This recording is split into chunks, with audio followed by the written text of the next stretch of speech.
Greetings, ladies and gentlemen, and I have some extremely exciting news as one of Civ 6's first custom game modes, as far as I know, is out. It is the new Oceans game mode, and it is a mod by Sukritact. He's very famous around the Civ 6 community.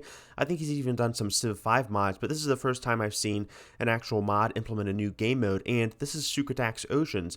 And basically, for those that do not know, it released today, July 10th, 2021, and it adds a ton of new features, including kelp forests, several new resources, I think up to 5 new resources over here, and then it also changes the balances around fisheries and water parks, which I feel were very, very needed, especially since water parks were some of the more underwhelming features of the game, and then the fisheries could, I feel, just get a little bit too overpowered in terms of how people could theme things around them.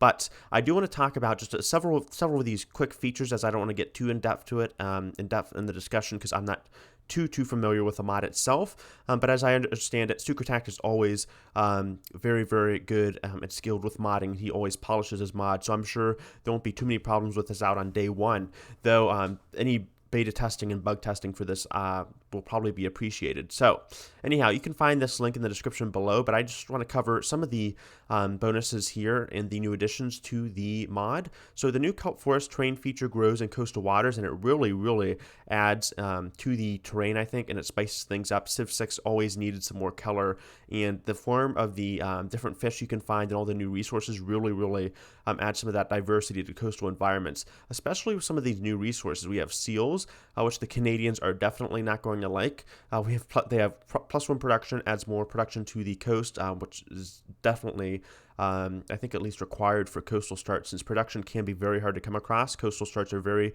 food and gold heavy. We also have squids, +1 food, +1 gold. They spawn on kelps and coast, and the kelp also kind of acts similar to a reef in that it is a new feature.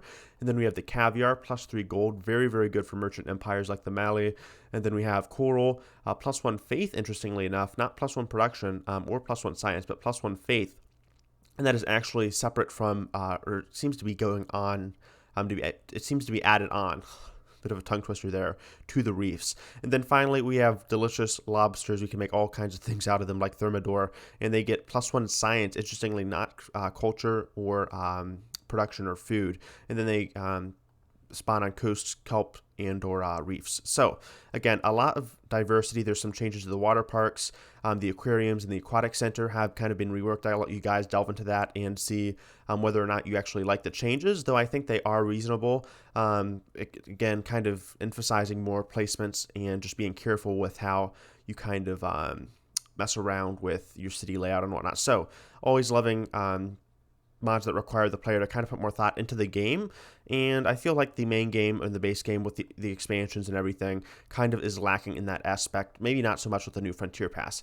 Anyhow, for extraordinaire here, and thank you guys so much for watching. This is just a little brief overview. If you want me to go more in depth, please let me know in the comments below, but I thought it'd just be great to get this out to you guys and just talk about it very briefly and update you guys on the current situation of Civ 6 mods. So thank you guys again for watching, and if you liked the video, leave a like and subscribe. Otherwise, I hope to see you guys later. All right, peace.